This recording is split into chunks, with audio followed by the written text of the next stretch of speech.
Willem ten Rhijne, a Dutch physician, set foot on Japanese soil in 1673.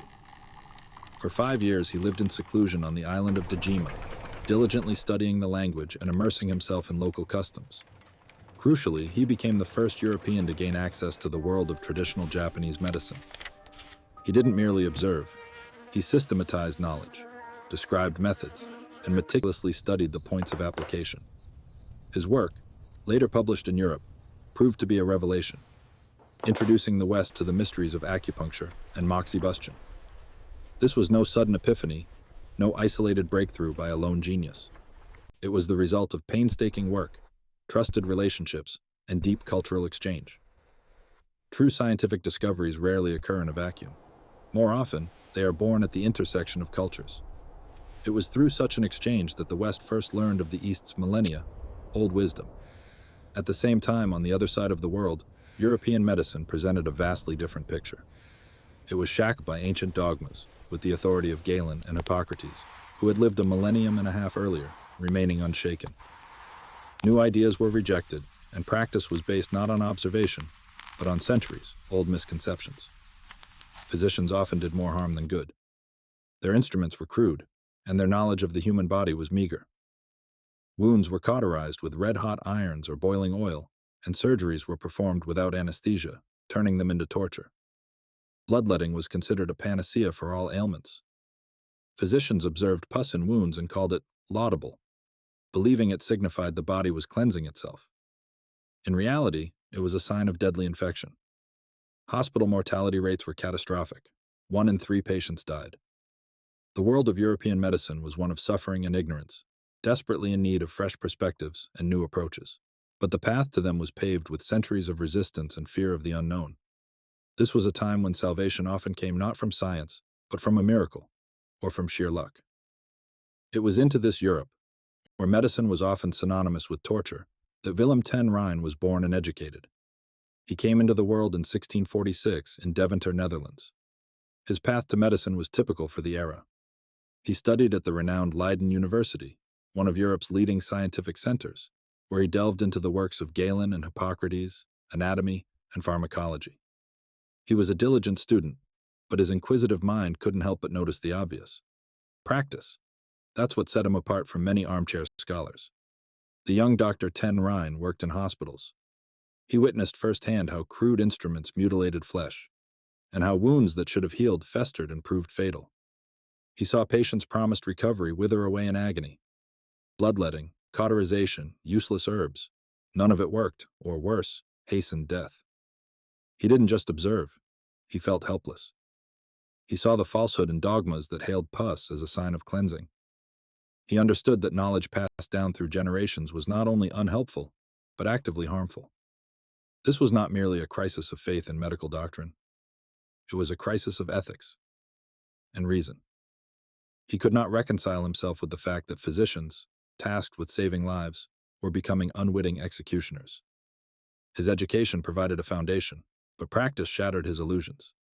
He sought answers, searching for a way out of this impasse.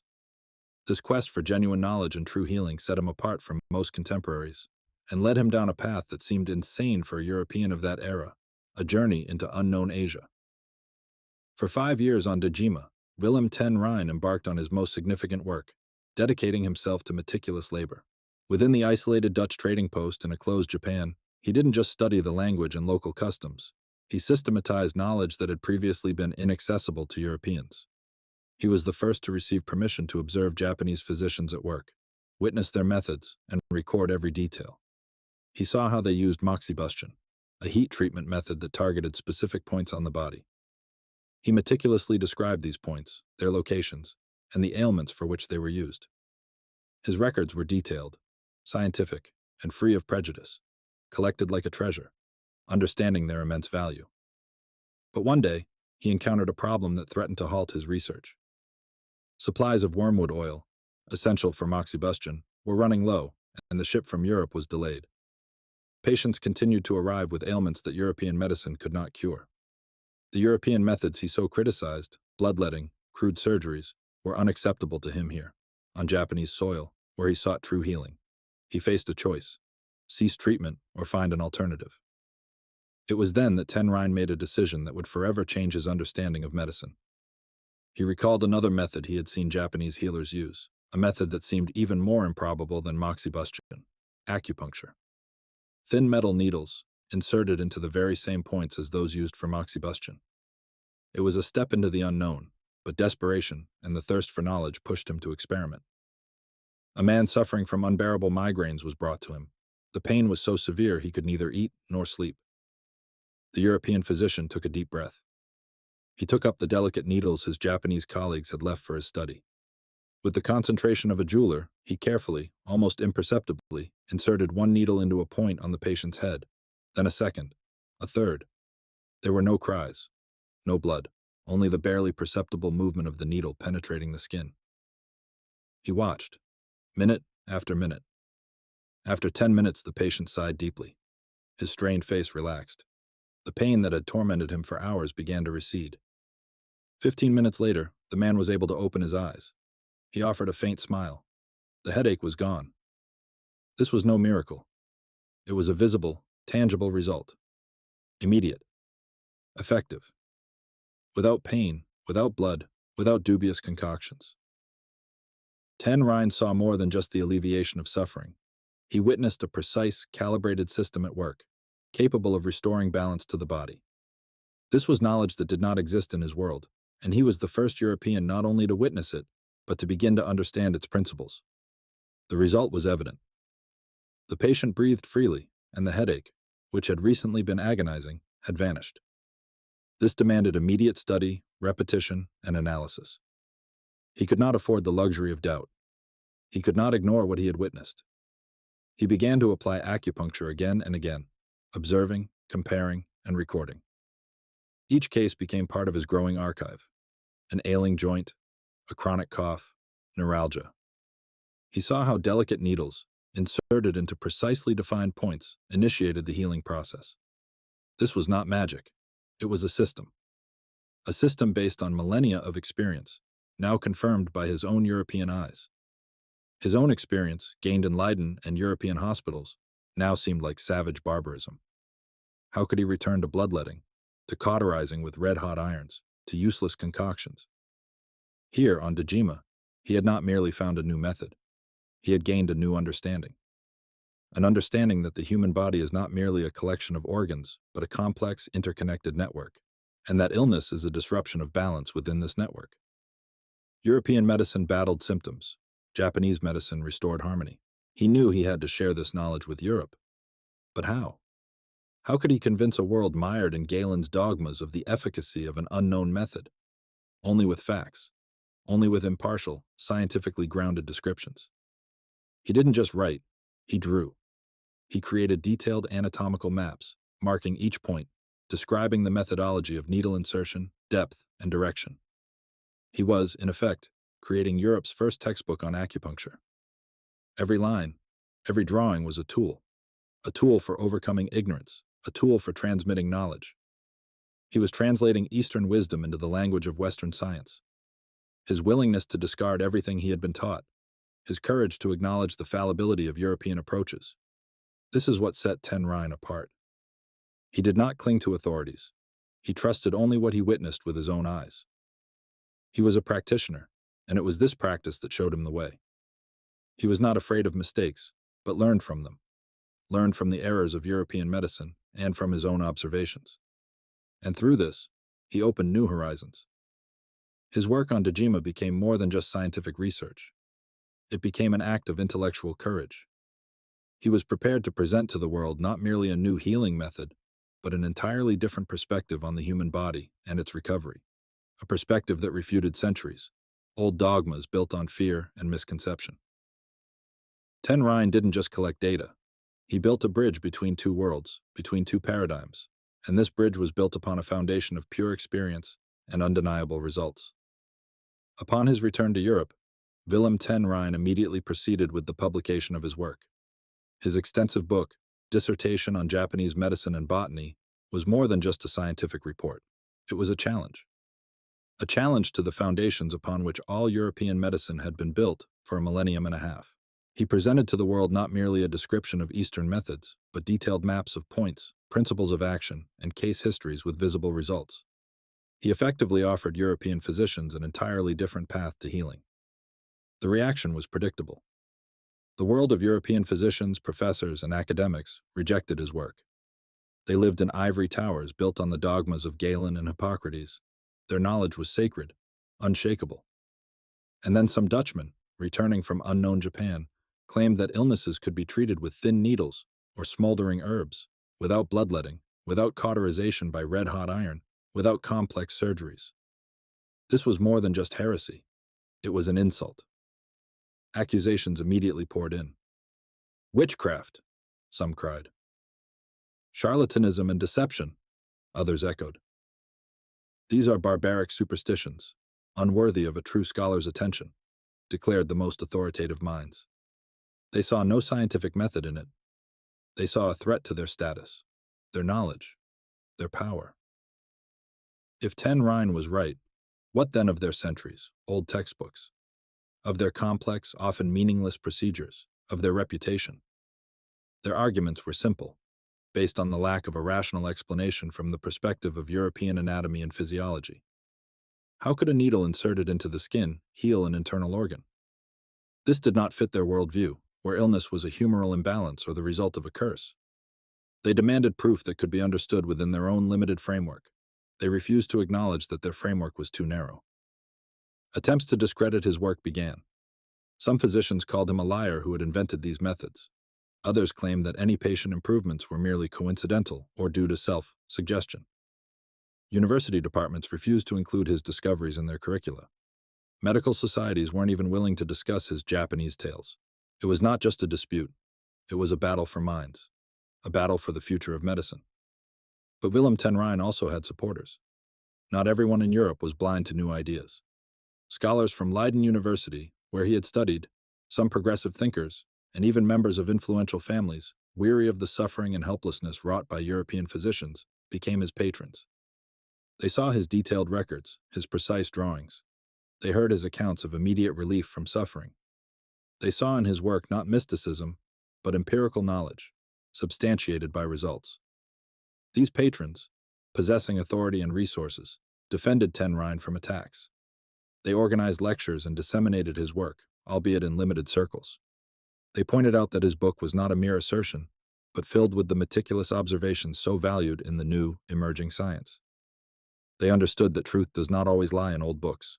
Sometimes, it comes from the most unexpected sources. It was their support that helped ten Rhijne's work survive amidst fierce opposition. His ideas were not forgotten. They were sown, and their growth depended on time and Europe's readiness to embrace the unknown. The time came. In 1688, 4 years after the publication of his work, Willem ten Rhijne received a summons, not from anonymous critics, but from the very heart of the medical establishment. Leiden University, his alma mater, invited him for a public demonstration. This was more than just a summons.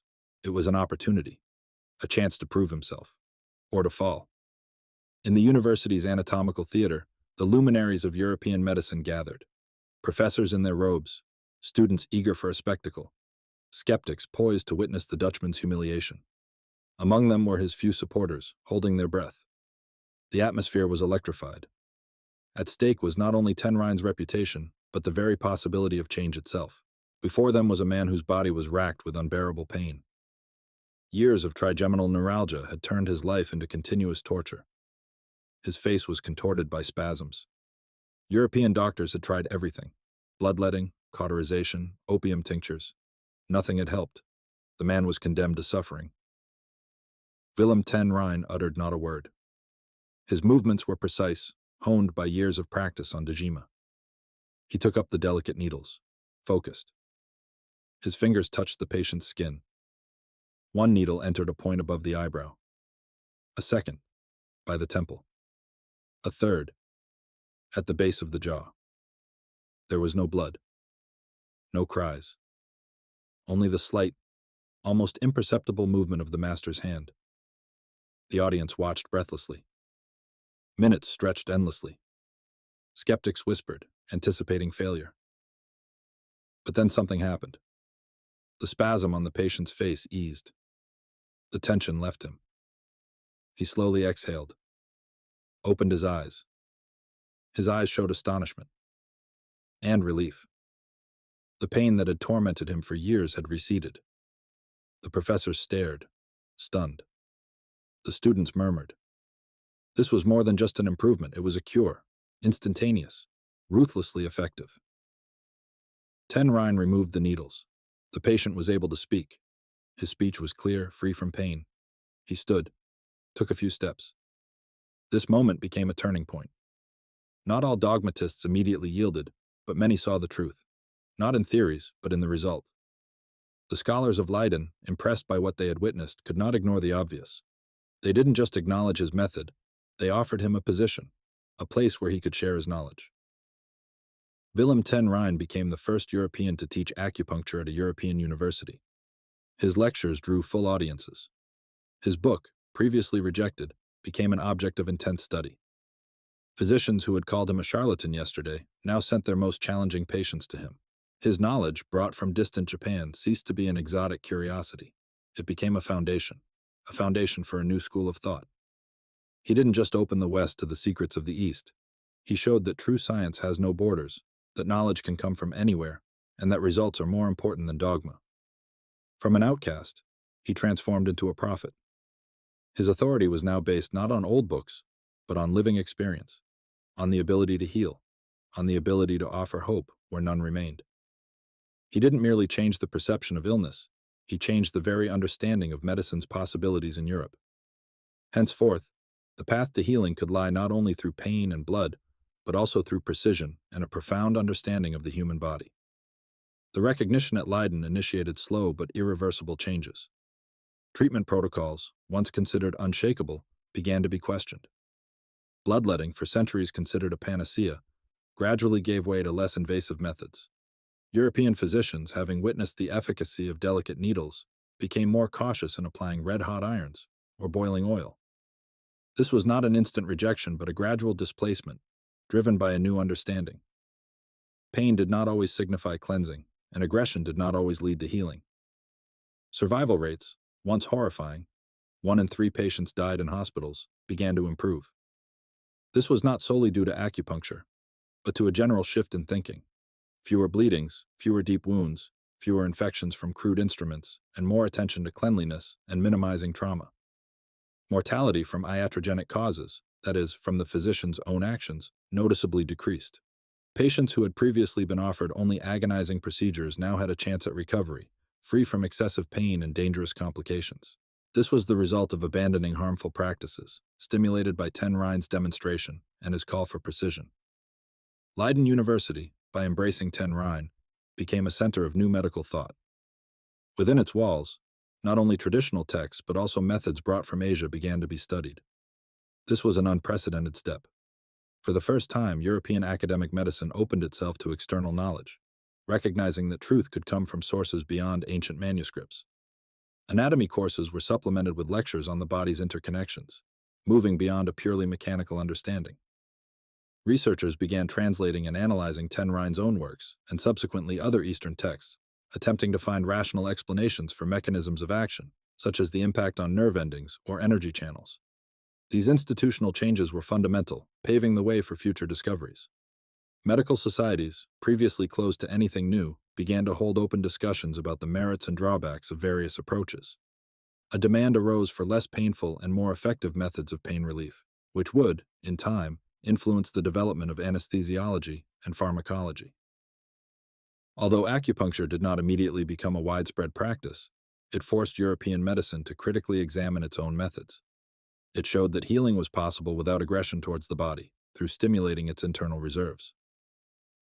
Rhijne's influence was measurable, expressed in the reduction of barbaric procedures, a change in approach to pain and suffering, and the emergence of new directions in scientific research. Physicians began to seek alternatives rather than blindly follow dogmas. They became more attentive to the patient, their sensations, and individual reactions. Decades later, when Europe would face new epidemics and challenges, it would be this foundation of critical thinking and openness to new ideas, laid by Willem Rhijne, that would allow medicine to take its next, more humane and effective step. His work became more than just a book. It became a manifesto for a new era, where knowledge was valued above dogma and results above tradition. Willem ten Rhijne. His name is not etched in gold in European medical annals, alongside the great minds of antiquity. Yet he accomplished something more profound than mere discovery. He brought to the West not only the secrets of Japanese acupuncture, but also a new paradigm. The paradox of his legacy is that European medicine, proud of its rationality and centuries-old traditions, found salvation not in its own dogmas, but in knowledge brought from a world it considered barbaric. He demonstrated that true healing knows no borders. It does not cling to authority but trusts only observable results. It demands the courage to acknowledge one's own misconceptions and to open oneself to what seems foreign. Ten Rhijne's story is more than just a chapter on Eastern wisdom. It is an eternal reminder. Genuine progress is born at the intersection of cultures, in the willingness to cast aside pride, in the pursuit of life, saving knowledge wherever it may be found. It is a universal lesson for any era,